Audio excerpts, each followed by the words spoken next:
Welcome to the Hidden Dagger Inn.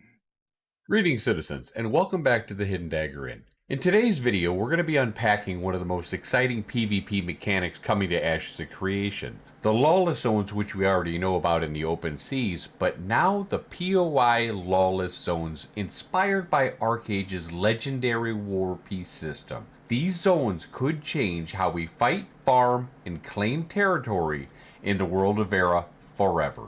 So, is Ashes of Creation's Lawless Zones a modern-day take on ArcheAge's conflict system? I believe so, and I'm going to explain why.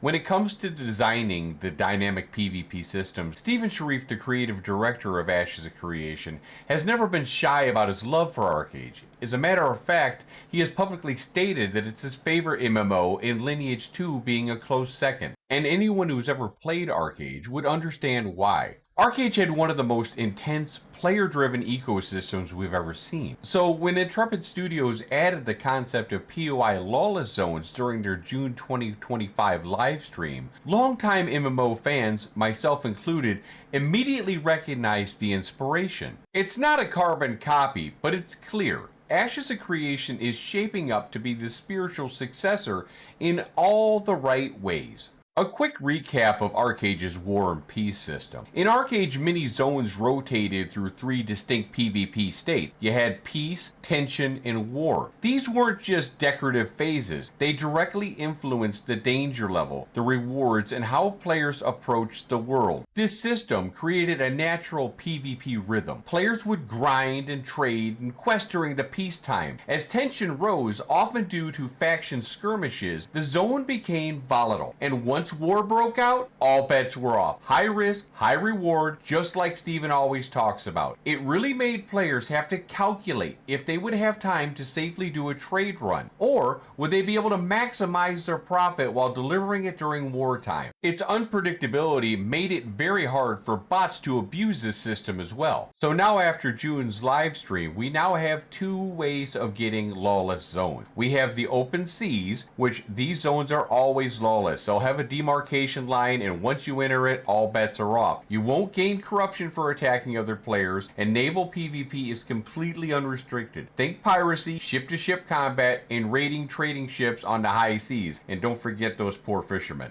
Now, when it comes to the water in the open seas, this is what I'm expecting. They're going to be far more contested than what we saw in Alpha 2.5. In ArcheAge, the ocean was infamously dangerous, and it was a deadly place, full of treasure hunters, pirates, and deep-sea fishers. With Ashes introducing similar mechanics like underwater treasure hunting and sport fishing, you can bet the seas will become absolute mayhem. Entire guilds will roam in waves looking to dominate. Now, with dynamic lawless POIs, these are temporary lawless zones that emerge from player action. I personally believe that these zones will become a core part of daily life in Vera, especially around heavily farmed POIs and grind spots. Here's why. In high traffic areas where players are fighting over mobs and farming spots, I believe we're going to see tensions escalate naturally. The more people who manually flag up and engage in skirmishes, the faster that area could slip into the lawless state. No longer will players be subject to shady tactics of pulling low health mount out and trying to corruption bait,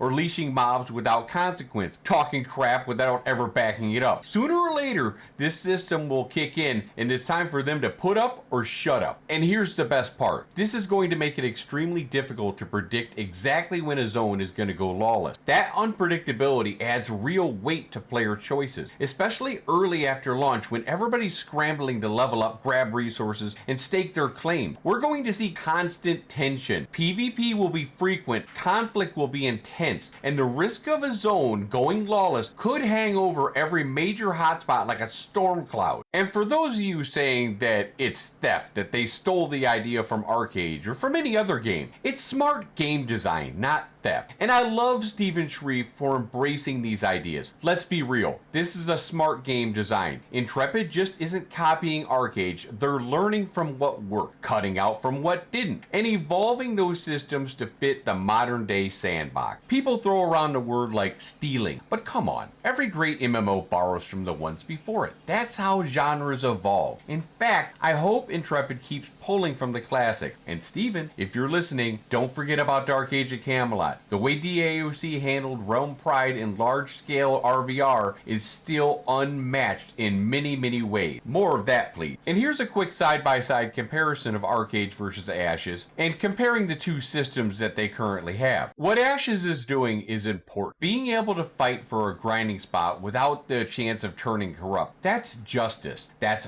balance, and most importantly, it's fun. At the same time, it gives players a fair warning. If you see signs of the area becoming lawless, whether it's more flagged players, increasing skirmishes, or even maybe NPC chatter, or possibly the environment, you can choose to get out of there and find another farming spot. What we're seeing with Ashes of Creation is more than just a new PvP system. It's a redefined tribute to the best mechanics that sandbox MMOs have ever offered. Where ArcheAge used time cycles, Ashes used world state. Where ArcheAge rewarded time bursts of conflict, Ashes is going to reward strategic, layered tension. Where ArcheAge seas were dangerous, Ashes of Creation seas may become even more deadly. This is exactly how you build on the past without getting stuck in it. And for PvP fans like me, it's everything that I've been waiting for. So let's talk about it. How do you guys feel about it? Are you excited about the lawless zones in Ashes of Creation, whether it be C or the new POI? Will you be farming safely during peacetime, or are you going to be waiting for the chaos when the lawless state kicks in? Are you brave enough to sail into the open sea knowing what awaits you? Drop a comment or share your thoughts, and if you want more breakdowns like this, don't forget to subscribe. As always, may your caravans find safe passage. Take care, Vera.